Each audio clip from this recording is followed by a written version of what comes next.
This is Bloomberg Businessweek with Carol Massar and Tim Stenovec on Bloomberg Radio. Molly, we are crossing over the threshold into the fourth industrial revolution. Can it solve the world's challenges? And there are many challenges out there. And we are also crossing over the Atlantic for our next guest. Marga Hoek is on Zoom from the Netherlands. Marga, it's got to be pretty late there. Thank you so much for joining us. Marga is the Chief Executive Officer. She just came out with a new book that's all about tech. It's called Tech for Good. Imagine solving the world's greatest challenges. So Marga, thank you once again for joining us on this exciting Monday evening in the Netherlands. Thanks. It's my pleasure. Thanks for having me. Of course. Yeah. So tell us a little bit about the book, what inspired you to write it, and what's like your background in this topic? So the book is called, like you said, Tech for Good. And it's a book that synergizes, on the one hand, sustainability and on the other hand, technology. And both of them are very important topics, but not very often they're brought together to see how, the intersection of technology and sustainability looks like. And I've been a CEO in the past, and then I moved on to lead a Sustainable Business Association because I was passionate about the fact that business can be a force for good and having a good business case at the same time, and even more so, being progressive on sustainability strengthens companies' competitive position.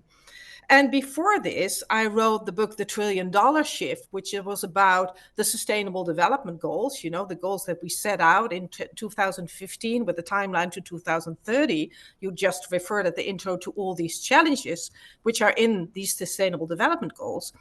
And in that book, I described all the opportunities that arise if companies really engage with sustainability in their business, to do less harm, but really see how they can create value.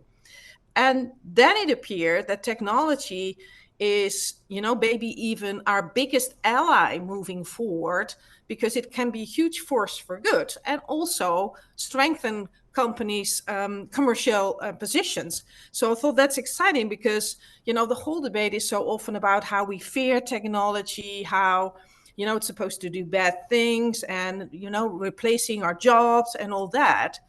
But I think it's important with all of those challenges around us, in a way, the consequences of the former industrial revolutions, that in essence, we have to embrace what technology can do for both humanity and the world. And that gets a bit lost. And so that's the reason why I wrote the book, Imagine Tech for Good, Solving the World's Challenges, to put people's, eye and hopefully inspiration with that positive view on technology. We already have technology. Who's doing it right at this point? Do you look at specific companies as example? Yeah, of course. In the book, I have written about 75 real-life business cases from all over the world. So there's many companies that do the right thing. Of course, it's not enough. It's still a minority, and it should become a majority.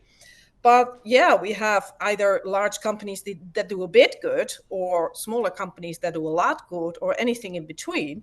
But we have enough good examples to learn from. I want technology, Molly, to cure cancer. I want technology, with the help of business at this point, to come up with the challenges of climate change. I want all these things. Is it going to deliver? Yeah, can you tell us, Marga? What is some of the hope here? Molly doesn't know. I have no idea. Don't ask me. Yeah, it can deliver. I mean, it will not go by itself. We have to, join efforts and have all stakeholders, pointing in the right direction and focus on that. And if we put our energy, our mindset, and our investments toward that, then it can actually be achieved. I mean, we have actually still no clue what technology can do. Huh? We want to, come across as if we do know, but to be fair, we don't know.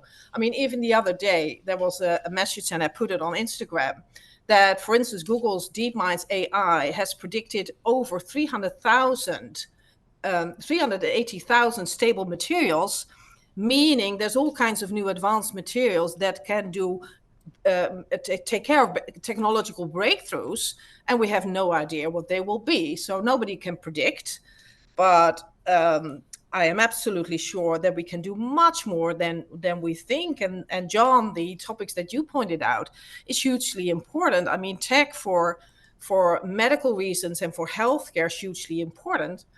Also hugely important to close what they call the digital divide, meaning that we have to disseminate progress that technology brings us equally around the world.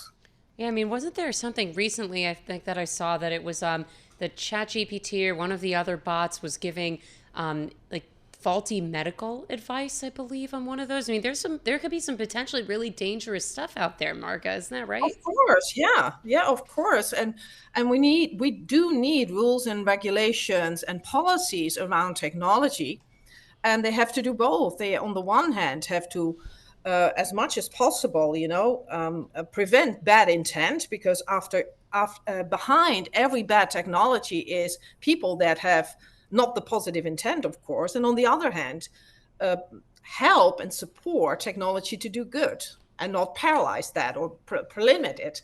So it has to do both. Well, it's like at the dawn of the nuclear age, the promise was for free, clean energy for the world. What we got also were nuclear weapons that could destroy us in the blink of an eye. Exactly. Take the bad with the good. I'd rather take the good. I mean, we can have drones in wars, and we can all imagine what they're doing there. But we can also have robots in battlefields that save people, because the first 30 seconds is the most important, and drones that can deliver medicine and seeds to remote areas. So there's always those two sides. But if we only, focus on fearing the downside of technology, we forget that we actually also need it to achieve the good.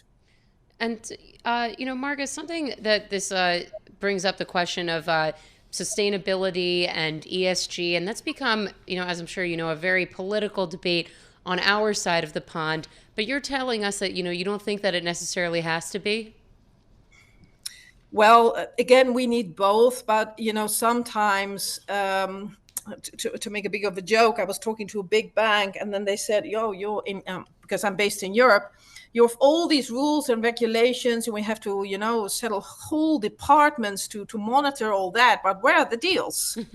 So in other words, the sustainable business has to be profitable and sustainable by itself. And then, of course, rules and regulations can close the back door, but it very rarely opens the front door. In other words, businesses have to do it by themselves because they see good reason for it. And then it can be supportive to have rules and regulations and all kinds of policies around it, but it won't solve it by itself. In this new industrial revolution, the fourth industrial revolution, as you term it, do you have a favorite technology that stands out that you see as most promising? Well, what's actually my favorite, if you will, about this fourth industrial revolution, that it's so very different. So in former industrial revolutions, we have 1, 2 things, like coal, oil, gas, all these, a few innovations, but they had big effect. The difference with the fourth industrial revolution is that it's like, a huge toolkit. In my book, I describe 8 groups of technologies, from AI and data to 3D printing, robotics, advanced materials, and so on and so forth. And they blend physical and digital technologies. And in every solution, a combination of those 8 groups appears. So what's my favorite, why I like it so much, is because we're so rich this time, with so many options and combinations that we can do, things beyond the unimaginable. To give you an example, our coral reefs are about to disappear, for instance. Oh, we only have about 20 seconds, but coral reefs, 3D printing at the intersection, you believe it's actually something that could save the coral reefs.